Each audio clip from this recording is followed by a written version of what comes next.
So I had a customer limp this little Speedster kit into the shop the other day.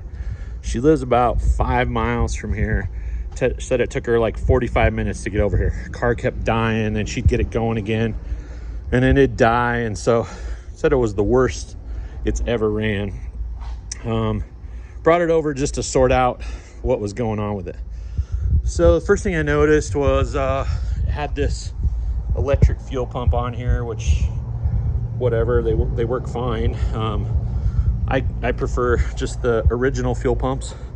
So I just put a Brosel that I had on it, and then it had just soft line going all the way to the tunnel on the car.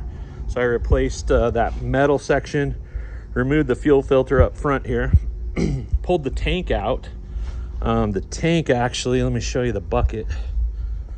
Here's the bucket with all of the gunk that we pulled out of it. I flushed it multiple times and it was just full of this black goo, just flaky goo. And it was missing the screen. There's a little screen. Let me show you what they look like here. This is the little screen that's supposed to go up in the tank, kind of screens off, you know, any junk from getting into the hard line there. So I did flush out the hard line, and then I put a new elbow outlet kit on it.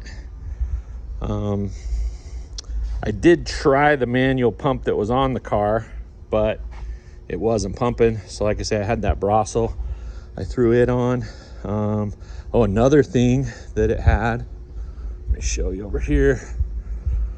On the fuel line, it was using this like little plastic vacuum tee, which is just, I don't know, bad news in my opinion. So I changed that out for a brass one that was barbed. Got that on there.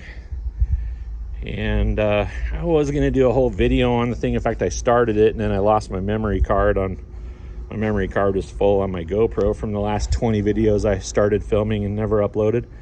So I decided to throw together a quick after video and maybe a test drive. So let's give this thing a go. I have ran it a little bit.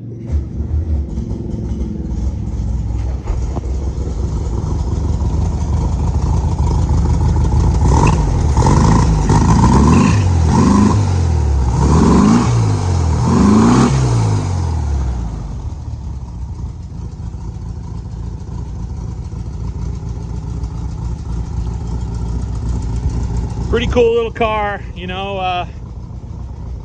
This was one of those cars as a kid, before I even knew what a Porsche was.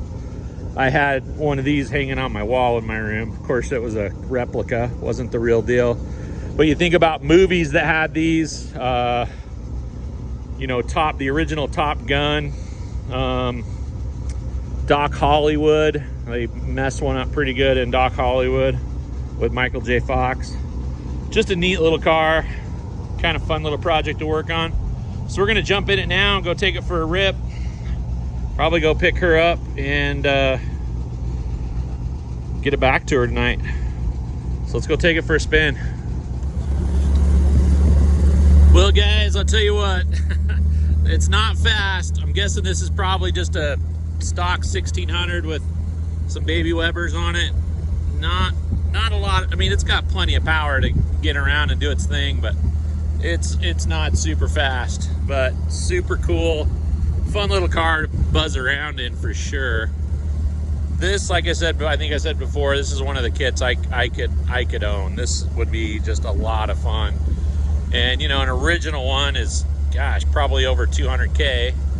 Having a kit, you know, it would just give you, you know, you could just drive it, use it, have fun with it, not really care too much, you know, if you leave it out in a parking lot or something.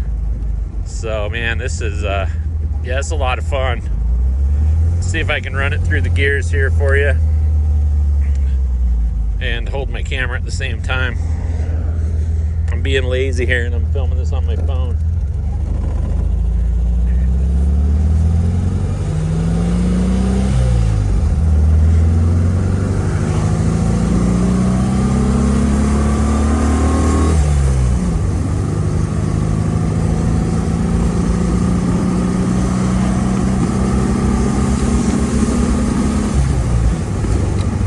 and it does all right.